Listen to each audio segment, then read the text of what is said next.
here I go, buying both covers again. This issue wasn't really what I was expecting, like, at all.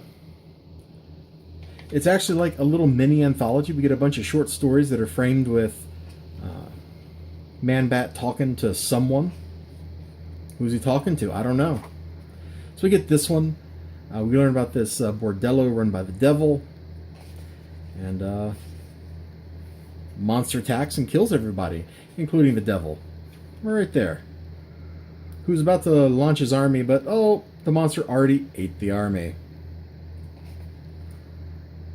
There's a story with vampires in a tomb, and it gets real creepy, man. Look at this right here. Ooh. Oh, that... Yeah. That's all I'm going to say is that. That kind of tells you what's coming up, and I'm not going to spoil that for you. There's a story with, like, the Shade guys. So you got, like, Agent Frankenstein, or whatever his actual name is, and his buddies, and I really liked this monster. So it's like a skin suit, and then all these little things come out of it. Look at him hollowing out Frankenstein. I recall the act of my fingers on the keyboard. And what's this now? Another file? His dialogue is great. He's gone completely crazy. He has lost sanity. And his narration of the story is great. It's really hard for me to talk about this book because it's just like, this is really good. And I have no criticisms. And if I just start going like, the art's great, the story's great, read this, read this, read this, I think I'm going to oversell it and turn you off. This continues to be like the best thing coming out from DC. At the end of the story, he's given us like one last little tell here, and it's the elder Z.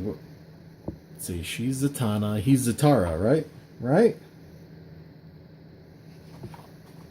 Oh, hold on. There was one bit with an ad in here that I thought was really clever.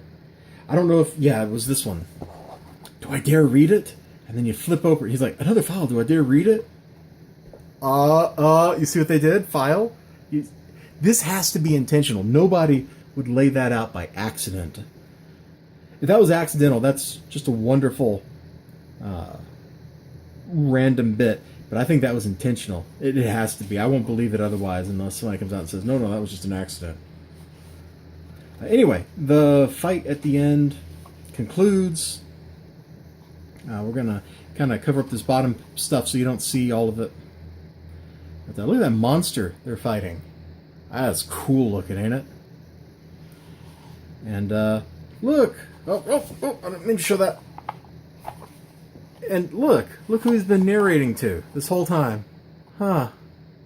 Now, it's still kind of ambiguous. It could be some other bat thing hanging upside down, or he could somehow be upside down with, like, magnetic paper, right? And that's just somebody standing there? No, it's totally the upside down man. What are you thinking? I really wish I had more to say. Like, this feels so lightweight, but I just liked it.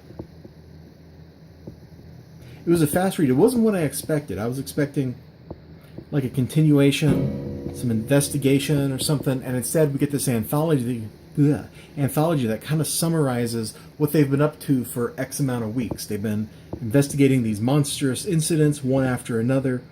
Man-Bat's going insane. Wonder Woman's afraid. Things aren't going well. Things are going bad.